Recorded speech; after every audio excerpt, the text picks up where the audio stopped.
Bayangkan sebuah benua yang dianugerahi tanah subur, hutan luas, dan tambang mineral yang menjadi rebutan dunia. Afrika, rumah bagi lebih dari 1 miliaran jiwa, kaya dengan kobalt, tembaga, dan mangan, 3 mineral kunci untuk masa depan energi hijau. Dunia selanjutnya menyebut Afrika sebagai benua harapan. Namun kini, bayang-bayang gelap krisis ekonomi mulai menutup cahaya itu, mengancam bukan hanya rakyat Afrika, tapi juga stabilitas global. Peringatan keras datang dari Patrick Njoroge, mantan gubernur Bank Sentral Kenya, lewat tulisannya di Financial Times yang menggambarkan Afrika Sub-Sahara sedang berdiri di tepi jurang.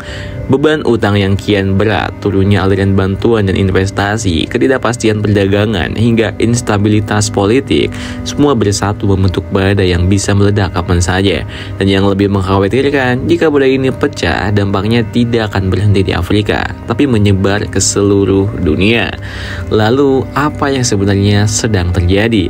Banyak negara Afrika menanggung utang publik yang menggunung. Beberapa bahkan mencapai lebih dari 70 hingga 80% dari PDB mereka.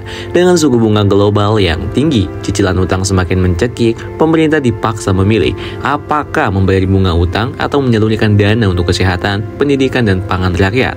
Pilihan yang kejam, tapi nyata. Di saat bersamaan, aliran investasi dan bantuan pembangunan dari negara maju menurun drastis. Amerika Serikat pun memberi pukulan tambahan, skema AGOA, kebijakan perdagangan bebas yang selama 2 dekade menopang ekspor Afrika senilai miliaran dolar, akan segera berakhir pada September 2025. Jika tidak diperpanjang, jutaan pekerja di sektor tekstil dan manufaktur Afrika bisa kehilangan pekerjaan. Dan seakan itu belum cukup, krisis iklim ikut memperparah keadaan. Zambia misalnya, yang hantam kekeringan parah yang memotong produksi listrik dari bendungan hingga hampir separuhnya. Ghana terjerat inflasi pangan yang menembus 30%, sementara Kenya dengan beban utang yang terus menekan terpaksa melakukan buyback obligasi agar tidak jatuh tempo sekaligus. Afrika kini seperti kapal besar yang bocor di banyak sisi, sementara badai semakin dekat nih. Namun persoalannya tidak berhenti di Afrika. Dunia harus sadar krisis ini bisa menjalar. Jika banyak negara Afrika gagal bayar bersamaan, pasar keuangan global bisa terguncang. Investor akan menarik dana dari negara berkembang lain, biaya pinjaman melonjak, dan negara-negara seperti Indonesia, Pakistan, hingga Sri Lanka bisa ikut terkena imbasnya. Bahkan perdagangan global pun terancam. Afrika adalah pemasok utama mineral penting untuk teknologi hijau. Kobalt dari Kongo, tembaga dari Zambia, dan mangan dari Afrika Selatan adalah bahan baku vital baterai kendaraan listrik. Jika krisis menunda investasi tambang, harga bisa melonjak tajam. Dunia yang sedang bergegas menuju energi bersih bisa tersandung hanya karena Afrika jatuh. Dampak sosialnya juga berbahaya. Krisis ekonomi akan menciptakan pengangguran massal. Ketika perut lapar dan masa depan gelap, jutaan orang Afrika bisa terdorong untuk bermigrasi.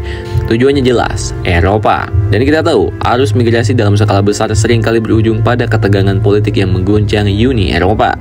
Lalu ada pertarungan geopolitik yang tidak kalah penting. Jika Barat tidak segera turun tangan membantu Afrika, China siap mengisi kekosongan itu. Melalui proyek Belt and Road, Beijing bisa memperluas pengaruhnya. Afrika yang krisis bukan hanya soal ekonomi, tapi juga tentang siapa yang akan menguasai masa depan geopolitik dunia.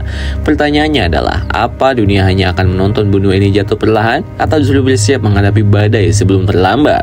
Disinilah pentingnya refleksi, termasuk bagi Indonesia. Krisis Afrika bisa berdampak langsung pada stabilitas rupiah, pada neraca perdagangan, dan bahkan pada sektor keuangan kita. Namun di balik ancaman juga ada peluang. Ketika dunia terguncang, Indonesia punya kesempatan memperkuat hilirisasi mineral dalam negeri. Apa yang gagal dipasok Afrika bisa diisi oleh Indonesia.